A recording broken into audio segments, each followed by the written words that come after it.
All right, let's do 150 psi, and I'll film the whole the full loading sequence.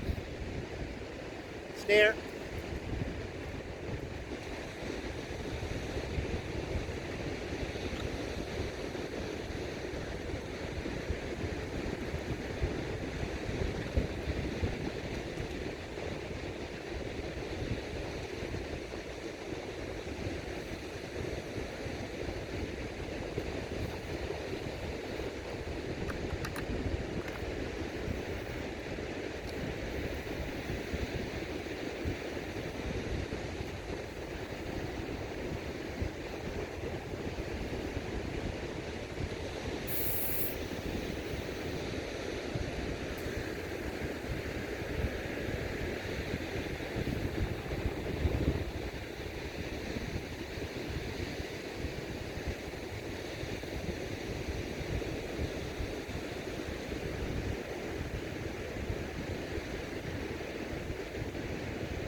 We're going with 135 psi.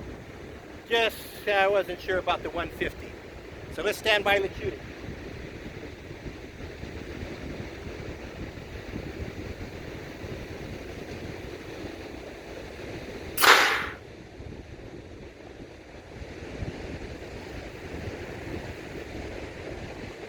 Well, that flew for a good 5 or 6 seconds. I'm turning the camera off. I'll walk down and do a reading.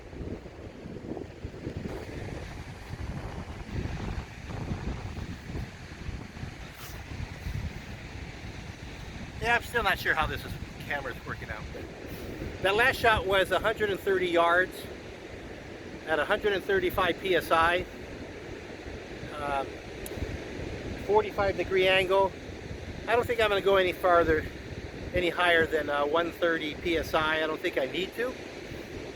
A really good guy that knows how to crab snare can cast his line about 80 yards maximum, or maybe give or take, more or less.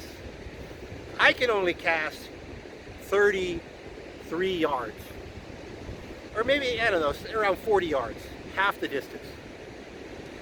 Just to get beyond the breakers over there, I just have to get 100 yards, get the snare 100 yards away. So, at 130 yards, that'd be more than enough. But I can go further out there, and it depends on where I set up my gear off the beach. I don't have to be, right at the edge of the waves coming in. I could be a little further back and still shoot 100 yards and get the snare, 80 yards into the surf. So let me give you a short video on how this whole system works.